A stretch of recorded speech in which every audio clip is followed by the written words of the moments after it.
Zoran is Zefero's child. Siya ang batang nais si Zefero ipalaglag ni Olivia noon. Saglit ng laki ang mata ni Carla sa pagkabigla, sabalit mabilis yung nawala at napalitan ng malakas na halaka. Di na natin kailangan mag-isip pa na ibang paraan kung paano sila mapaghihiwalay ng tuluyan dahil hawak natin ang pinakaalas. Sa pagkakataong to, sigurado na siya sa tagumpay. Hindi ka sasaya hanggat nabubuhay ako, Zefero. Tandaan mo yan. Na ngit-ngit na wika ni Carla. Hindi niya mapapatawad si Zefero kailanman dahil ito ang dahilan ng pagkawala ni Daisy, ang babaeng pinakamamahal niya. Olivia's POV. Nagkahawak kamay silang bumaba sa sasakyan ni Zefero. Katulad ng inaasahan niya, ang mga kapitbahay nila ay nagtataka dahil hindi si Derek ang kasama niya. Sigurado na magiging laman siya ng chismis. Subalit hindi yun ang inaalala niya kundi ang nanay niya na nakatayo sa tarangkahan ng bahay nila na tila ba hinihintay sila. Humigpit ang hawak niya sa kamay ni Zefero. Nay? Masamang tumingin ang nanay niya sa kamay nila ni Zefero na magkahawak. Ano ang ibig sabihin nito, Olivia? Bumagsak ang mukha ng ginang. May ideya na to kung bakit nasa harapan ng dalawa? Hindi maaari. Makakaalis ka ng lalaki ka, salamat sa paghatid mo sa aking anak. Maaari ka nang umalis. Sumagap muna siya ng hangin bago lakas loob na nagsalita. May gusto sana kaming sabihin sa iyo ni Sir Zefero, Nay. Nagkatinginan sila ng binata. Tungkol ho sa amin ni Zefero. Pumasok ka sa loob, Olivia. Isang buwan kang nawala kaya marami tayong pag-uusapan. Di pinansin ng nanay niya ang kanyang sinabi. Ma'am, hindi kita kinakausap. Galit na singhal ng kanyang ina kay Zefero. Lumapit to sa kanya. Hinila siya palayo sa binata. Umalis ka. Huwag mo nang guluhin pa ang anak ko. Nay! Hinila niya ang kamay sa nanay niya. Pakinggan mo naman kami. Pero bumangis lamang ang mukha nito. Bakit? Porket siya nagbayad ng operasyon ko? Galit na dinuro nito si Zefero. Hindi ko kailangan ng pera mo at ikaw naman. Bumaling sa kanyang ina. Sana hinayaan mo na lang akong pumanaw. Mas gugustuhin ko na lang mawala sa mundong to kaysa mabuhay gamit ang pera ng lalaking yan. Bakas ang labis na galit at sakit sa tinig ng ina. Di niya alam paano nito nalaman ang tungkol sa bagay na yon. Wala siyang pinagsabihan maski sino, kaya imposibleng malaman nito na si Zefero ang nagbayad sa lahat. Nay, wag naman po kayo magsalita ng ganyan. Masaya ako ligtas ka. At anong kapalit? Ikaw? Gumaralgal ang boses ng nanay niya. Tumingin to na puno ng galit kay Zefero na nakayuko lang para tanggapin lahat ng anumang sasabihin ng kaharap. Hindi ka pa ba kontento sa ginawa mo sa aking anak? Balak mong siyang sumulo ng galit mo na para dapat sa kanyang ama? Inawakan siyang muli ng kanyang ina at tinago siya sa likuran nito na tila ba pinoprotektahan siya nito. Walang kasalanan ng anak ko, pero anong ginawa mo? Sinaktan mo lang si Olivia? I'm really sorry, Mom. Alam kong malaki ang kasalanan ko sa anak ninyo. Sana po'y mapatawad ninyo ko. Nginig ang katawan sa galit, lumapit ang ginang sa binata, tsaka sinampal ito. Hindi sapat ang tawag sa ginawa mong pagpapahirap sa aking anak. Nay! Balak na sanang puntahan si Zefero nang may humawak sa magkabalang braso, sina Omar at Odette. Hayaan mong ilabas ni nanay ang galit niya sa lalaking yan, ate. Dapat lamang yan sa kanya. Galit na wika ni Omar. Ang mukha naman ni Odette hindi rin maipinta. Umalis ka na. Hindi ako papayag bumalik ka sa buhay ng anak ko. Ang perang ginamit mo sa aking operasyon, babayaran ko na ngayon din. Bumaling to kay Andeng. Kunin mo ang bag ko sa kwarto. Utos ito sa anak. Nay, makinig naman ho kayo sa amin. Lumuluhang sambit niya. Alam niya ang nararamdaman ng kanyang ina dahil bago niya napatawad si Zefero, ganun din ang pagkasuklam niya rito. Sa kabila noon, umaasa na siyang mapapatawad ito si Zefero. Nabigla ang lahat nang lumuhod ang binata. Maging ang mga kapitbahay na nakikiusyoso napasinghap. Ang lalaking matikas ang pangatawan, malakas ang intensidad na hatid sa paligid ay nakaluhod ngayon sa harapan ng kanyang ina. Puno ng pagsisisi ang mukha ng binata habang humihingi ng tawad. Mahal ko ho si Olivia, ma'am. Hindi ho ako titigil sa paghingi ng tawad dahil alam ko ho na malaki ang kasalanan ko. Yumuko si Zefero para itago ang naluluhang mukha. Di man niya gusto ipakita sa iba ang luha. Di niya maawat pa lalo na't naalala niyang pasakit na ginawa niya sa babaeng minamahal niya. Nabigla man ang ina sa ginawa nito. Di nito hinayaan na madala siya ng awa para dito. Hindi sapat ang paghingi ng tawad. Masyadong malalim ang sugat na ginawa ng binata para sa kanyang anak. Nang dumating si Andeng, agad binato ng ginang ang bag ng pera sa binata. Yan na ang kabuang bayad ko sa perang ginastos mo sa aking operasyon. Kunin mo niyan at huwag ka nang babalik pa rito. Nanay! Lahat sila'y natahimik nang marinig ang boses ni Zoran. Mukhang katatapos nitong kumain ng tsokolate base sa kalat na nasa bibig nito. Namilog pa ang mata nito na makita si Zefiro. Mamang Pogi! Agad nang lumapit sa binata at yumakap dito. Muntik pang malaglag ang panga nila sa nakita. Kilala ng anak niya si Zefiro? Nagliwanag naman ang mukha ng binata na makita si Zoran. Agad niyakap itong malit na katawan ng kanyang anak. Di mailalarawan ang saya sa mukha ng dalawa na tila ba matagal nang magkakilala ang mga to. Di niya mapigilan ng mapaluha. Ang dalawang lalaki na sobrang mahalaga sa buhay niya ay nasa harapan niya. Mabubuo na rin ang pamilya nila sa wakas. Lumayo ka sa lalaking yan, Zoran. Hinila ng kanyang ina si Zoran palayo kay Zefiro. Di ka dapat nakikipag-usap sa taong katulad niya. Di inaasahan ng nanay niya ang pagpiglas ng bata sa kamento. Tumakbo palapit ang anak niya sa ama nito at mahigpit na yumakap dito.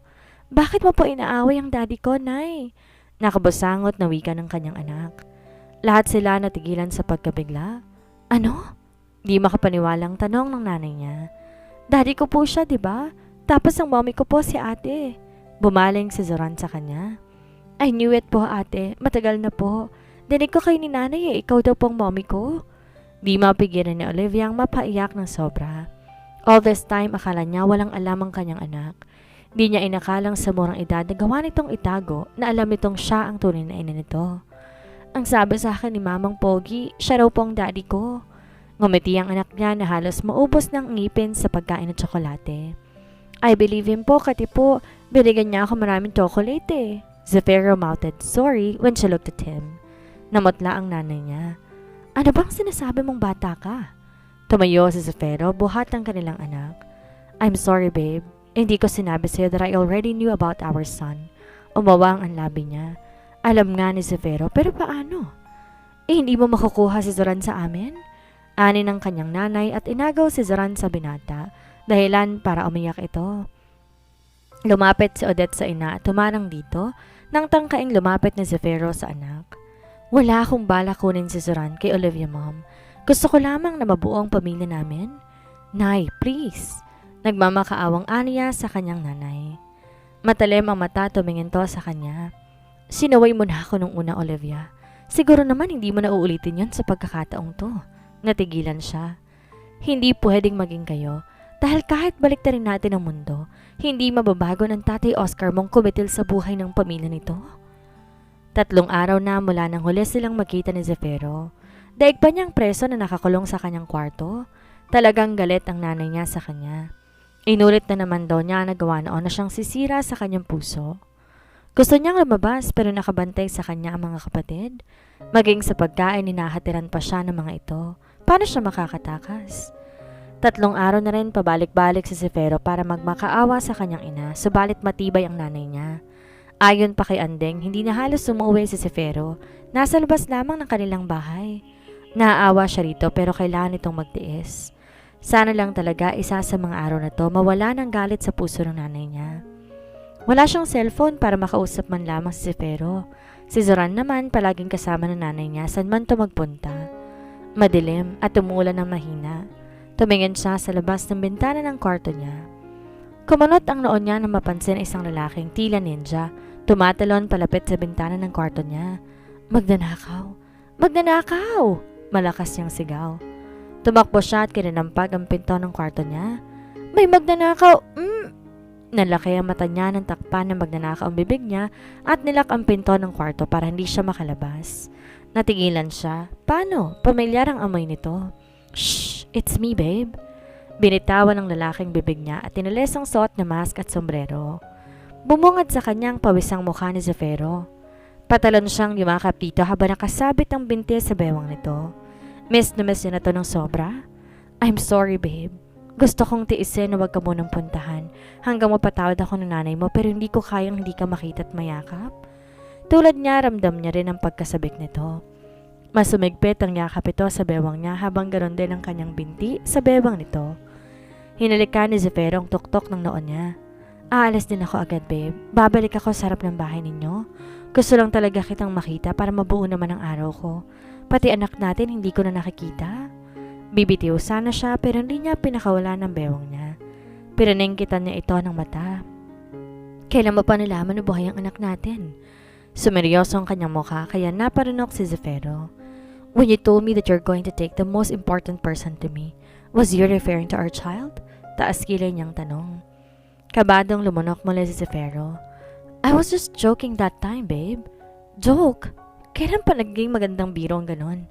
Hiwalay na tayo, aniya rito. What? Joke lang.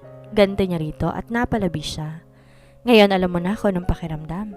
Bumuntong hininga siya, tinawakan ang mukha ni Zefiro. Sorry na ha, I love you. Biglang nagliwanag ang mukha ng binata. Bakas ang labis na galak sa mukha nito. Ngayon mo na lang ulit sinabi yan sa akin, babe. Huwag kang mag-alala, simula ngayon, araw-araw mo nang marinig sa akin yan sa tuwing magkasama tayo. Ipaparamdam niya kung gaano ito kamahal araw-araw at syempre kasama ng kanilang anak. Buwaba ang mukha ni Zefiro at mabilis na hinagka ng labi niya. Mahal na mahal kita, babe. Kayo ng anak natin. Pareho silang nagulantang sa malakas na katok sa pinto. Olivia, buksan mo ang pinto. Boses yun ng nanay niya. Nalaki ang mata niya at agad naman siyang ibinaba ni Zefiro. Maging ito'y halatang kinakabahan. Sinong hindi kakabahan? Sigurado na kapag nakita ng nanay niya si Zefiro dito sa kwarto niya, baka lang lalong hindi nito makamit ang kapatawaran mula sa kanyang ina. I have to go, babe. Mabilis siyang hinagka ni Zefiro sa labi at saka mabilis na dumaan sa bintana ng kwarto niya. Di siya makapaniwala na kayang kumilos si Zefiro na parang isang ninja. Mabuti na lamang at hindi ito nakakita ng kapatid niyang si Omar. Ang kwarto kasi ni Omar katabi lang ng kwarto niya. Matapos buksan ang pinto, pumasok ang nanay niya na nakataas pa ang kilay. Sinasabi ko na nga ba at tama ako? Umupo ang nanay niya sa kanyang kama. Wala na ngayon sa labas ang Zefiro na yon. Nagsawa na kaagad at hindi na nga natagalan pang humingi ng kapatawaran. Lihim siyang napangiti. Kung alam lang na nanay niyang narito si Zefiro kanina. Hindi talaga ako kumbinsido na mahal ka ng lalaking yon. Mabuti pa ituloy mo na ang pagpapakasal kay Derek. Kapag sa kanya ka na ikasal, magiging pante pa ako. Wala na po akong balak magpakasal kay Derek. Si Zefiro ang mahal ko. Natigilan siya nang may maalala. Nay, kanino nga pala galing ang perang binayad mo kay Zefiro? Kumamot sa kilay ang kanyang ina. Kay Derek. Anak, pakasalan mo na si Derek. Kailanman hindi kanya magagawang saktan. Patawad, Nay, pero hindi ko po kaya. Hindi ko po kaya magsinungaling sa sarili ko. Mahal ko si Zefiro at gusto ko rin pong mabuo ang pamilya namin. Paano kung saktan kanya, anak? Kayo ni Zoran. Ngumiti siya rito. Sinasabi na nga ba't nag-aalala lang ito sa kanila ng anak niya. Nakita kasi nito ang dinanas niya na sakit noon at bilang ina, hindi nito gusto na muli pang maranasan iyong muli. Siya naman ang bawak sa kamay ng kanyang ina. Nay, mahal ko si Zefiro, kaya hindi po ako natatakot na sumubok muli. Pareho kaming nagdusa at nasaktan sa nakalipas na 5 taon. Naniwala ako mas maging matatag na kami ngayon at naniniwala din ako na hindi na ako sasaktan pang muli ni Zefiro.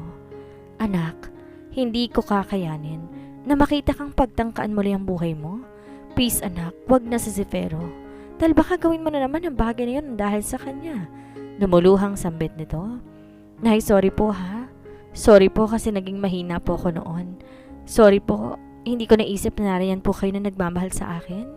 Tumingin siya rito na may hingi ng pagtawad sa mata. Sorry din po dahil hindi ko po masusunod ang gusto ninyo. Mahal ko po talaga siya, Nay. Mahal na mahal. Tinakpan ni Zefiro ang bibig para pigilan ang mapahagulhol. Lalaki siya, ngunit tila gustong sumambulat ng kanyang luha sa nalaman niya. Nagtangka si Olivia ang tapusin ang buhay nito nang dahil sa kanya. Hindi niya inakalang umabot sa puntong magagawa yun ni Olivia.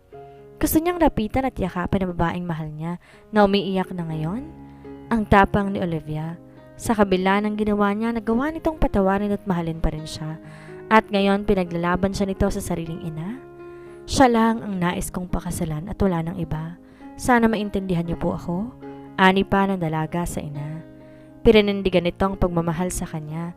Samantalang siya noon nagawang bitawan kaagad ito. Isa siyang malaking duwag. Sinaktan niya ang babaeng walang ginawa kundi ang mahalin siya ng sobra. Patawarin mo ako, Olivia. Subalit bilang ina mo, hindi ko hahayaan na mabulag ka na naman ng pag-ibig mo para sa kanya. Tumayo ang ina ng dalaga. Mahal ko kayo ni Zoran at itong paraan ng pagpoprotekta ko sa inyo. Tila piniga ang puso niya na marinig ang impit na pag-iyak ni Olivia. I'm sorry, babe. Dahil sa akin kaya umiiyak ka na naman ngayon. Piping usal ni Zefiro.